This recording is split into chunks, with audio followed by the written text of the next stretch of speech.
In physics, we use lots and lots of different numbers, different prefixes, if you like.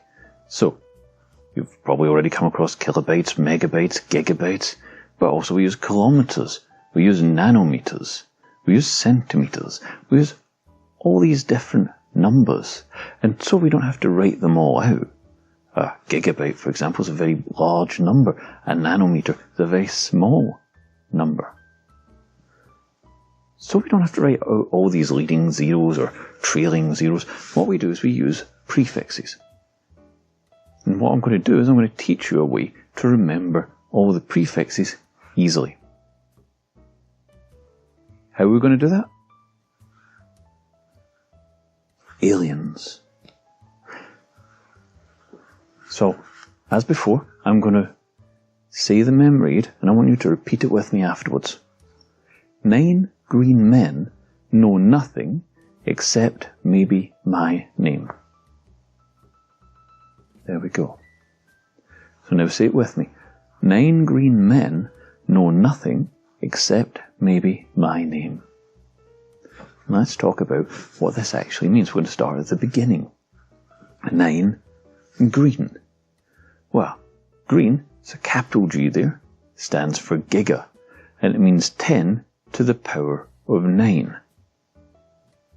So, if I have a gigabyte, that means I have 10 to the power of 9 bytes of space or information.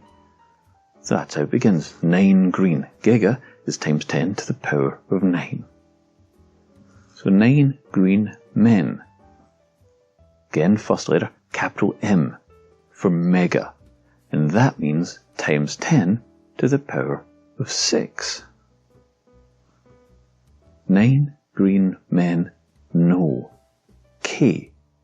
It's a small k this time, and it means kilo. And that means times 10 to the power of 3. You've obviously already come across it with kilometers, kilobytes. You've come across megabytes, gigabytes. And what you're noticing is that these numbers tend to increase and decrease by 3. So we had times 10 to the 9 for giga, times 10 to the 6 for mega, times 10 to the power of 3 for kilo. And this generally works. There's only one exception to that you come across and gets used in regular everyday life. And we'll tell you about that in a minute. So kilo was times 10 to the power of 3. 9 green men know nothing. No prefix. Times 10 to the power of 0. Because 10 to the power of 0 is 1. So no prefix necessary. It's just the value. 9 green men know nothing except. This was the exception. Except. E-X-C. That except.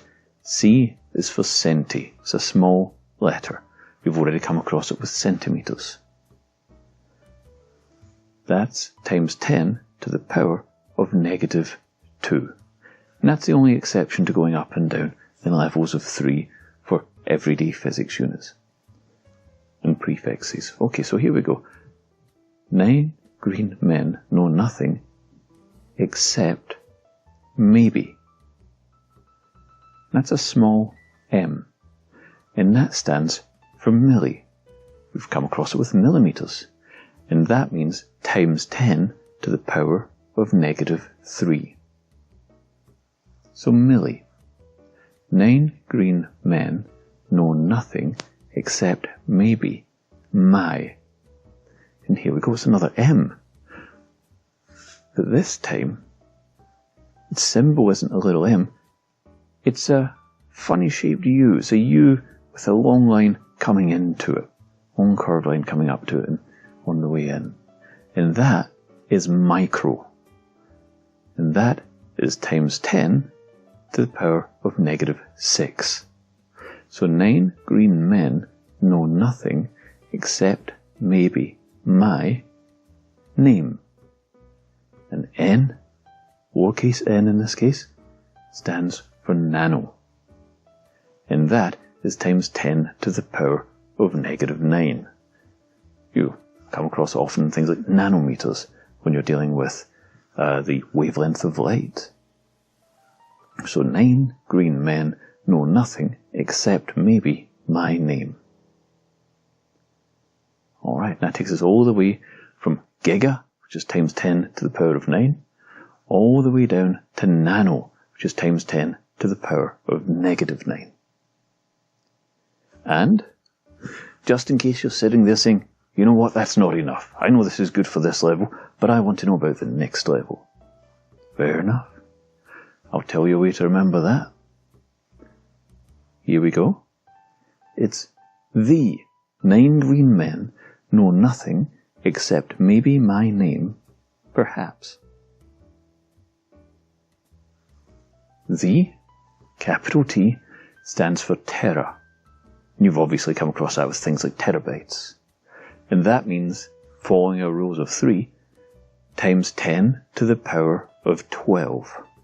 So that's tera, and it's a capital T, and it means times 10 to the power of 12. So a terabyte is times 10 to the power of 12 bytes. The 9 green men know nothing except maybe my name, perhaps. And as we look at it, well, we know that nano is times 10 to the negative 9, using our rules that it goes up and down by 3, with one exception. Then we already know that perhaps is multiplied by 10 to the power of negative 12. That's all it means. Times 10 to the power of negative 12. And that little p stands for pico. So, the 9 green men know nothing except maybe my name, perhaps. There we go. So now you've come up with a way to use aliens to remember everything you need to know about prefixes. Good job.